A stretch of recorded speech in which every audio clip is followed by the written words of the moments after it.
Assalamualaikum warahmatullahi wabarakatuh. Saya Pinkan Rahmadona dengan NIM 2023 dari kelas 2Ki, Prodi Pendidikan Guru Sekolah Dasar, Fakultas Keguruan dan Ilmu Pendidikan.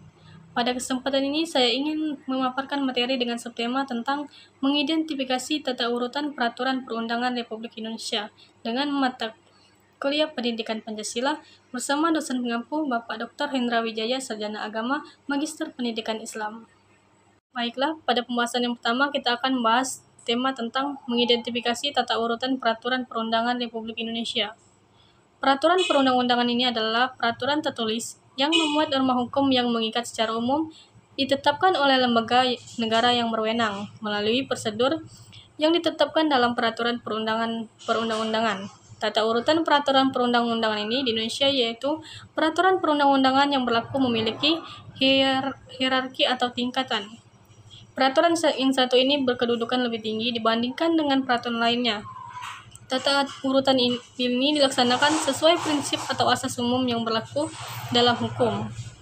Tata urutan peraturan perundang-undangan di Indonesia terdiri dari beberapa jenis. Hal ini diatur dalam pasal 7 ayat 1 Undang-Undang Nomor 12 Tahun 2011 terkait jenis dan hierarki peraturan perundang-undangan. Yang pertama ada Undang-Undang Dasar 1945 atau UUD 1945. UUD ini adalah peraturan negara yang tertinggi dalam negara yang membuat ketentuan pokok dan menjadi salah satu sumber daripada peraturan perundangan lainnya, kemudian dikeluarkan oleh negara. Ketentuan yang tercantum dalam pasal Undang-Undang Dasar 1945 ini adalah ketentuan tertinggi yang pelaksanaannya dilakukan dengan ketetapan MPR dan undang-undang. Kedua, ketetapan MPR. Ketetapan MPR ini adalah urutan kedua tertinggi tata aturan peraturan perundang-undangan. Terbagi menjadi dua, yaitu ketetapan MPR yang memuat garis-garis besar dalam bidang legislatif yang dilaksanakan dengan undang-undang. Yang kedua, ketetapan MPR ini yang memuat garis-garis besar dalam bidang eksekutif yang dilaksanakan dengan keputusan Presiden. Adapun yang ketiga ada undang-undang atau UU. Suatu UU berlaku mutlak setelah diundangkan dalam lembaran negara atau tempat pengundangan peraturan-peraturan negara agar supaya sah atau berlaku oleh Sekretaris Negara. Adapun tanggal mulainya itu berlaku menurut tanggal ditentukan dalam undang-undang itu sendiri. Yang keempat, peraturan pemerintah pengganti UU atau Perpu. Dalam pasal 22 Undang-Undang 1945 ini mengatur soal Perpu antara lain yang pertama dalam hal ikhwal atau kegentingan yang memaksa. Presiden berhak menetapkan peraturan pemerintah sebagai pengganti UU atau Perpu. Yang kedua, peraturan pemerintah itu harus mendapat persetujuan dari DPR dalam persidangan. Jika tidak disetujui, maka peraturan pemerintah itu harus dicabut. Selanjutnya yang kelima, tentang peraturan pemerintah. Peraturan ini pelaksanaan dari undang-undang. Untuk membuat suatu peraturan pemerintah tidak harus secara tegas dinyatakan atau disebutkan oleh undang-undang yang menjadi dasarnya. Yang keenam, keputusan Presiden. Peraturan Presiden atau Perpres adalah peraturan perundang-undangan yang ditetapkan oleh Presiden untuk menjalankan perintah peraturan perundang-undangan yang lebih tinggi atau dalam menyelenggarakan kekuasaan pemerintahan. Presiden berhak mengeluarkan keputusan Presiden yang berisi keputusan yang sifatnya khusus atau en-malik, yakni berlaku untuk mengatur suatu hal yang tertentu saja. Sedangkan yang ketujuh ada peraturan daerah atau Perda. Kewenangan peraturan daerah ini bersumber dari kewenangan yang telah ditentukan dari suatu undang-undang. Perda dapat dilakukan sesuai dengan ketentuan Undang-Undang 1945, sebagaimana dimaksud dalam pasal 18 ayat 3 dan ayat 4. Peraturan daerah terbagi dari peraturan pemerintah provinsi dan daerah. Peraturan daerah ini isinya tidak boleh bertentangan dengan peraturan pemerintahan pusat. Selanjutnya, mendeskripsikan alasan terjadinya perubahan Undang-Undang 1945 setelah reformasi. Karena adanya perubahan keadaan, maka adanya perubahan konstitusi. Bisa juga karena adanya perubahan kebutuhan dan kepentingan sehingga menyebabkan perubahan konstitusi.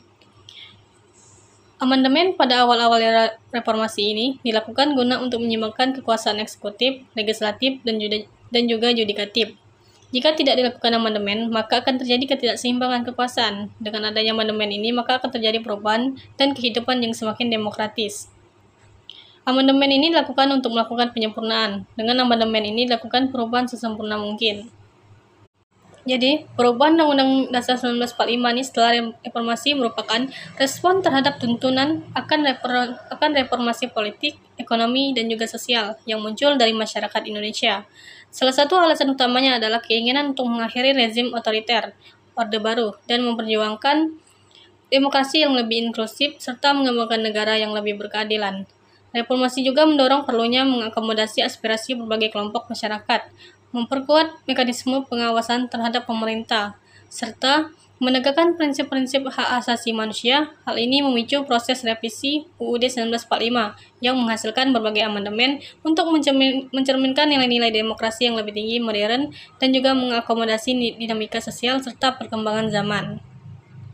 Selanjutnya, subtema yang ketiga kita akan bahas tentang mengklasifikasikan isi Undang-Undang Dasar 1945 setelah amandemen.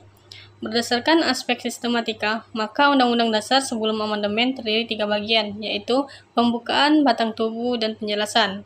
Kemudian Undang-Undang Dasar mengalami perubahan atau amandemen yang menjadikannya terdiri dari 2 bagian, yaitu pembukaan dan pasal-pasal. Undang-Undang 1945 ini sebelum dan sesudah amandemen memiliki beberapa perubahan. Hal ini bisa dilihat dari sistematika, jumlah pasal, dan ayat undang-undangnya. Meskipun mengalami perubahan, amandemen ini tetap mempertahankan bagian pembukaan Undang-Undang 1945. Jadi setelah amandemen, undang-undang ini terbagi atas 2 bagian umum, yakni pembukaan dan batang tubuh. Batang tubuh ini terdiri atas 21 bab, 73 pasal, dan 170 ayat. Terdapat pula 3 pasal lainnya yang memuat aturan peralihan dan 2 pasal lainnya yang memuat aturan tambahan.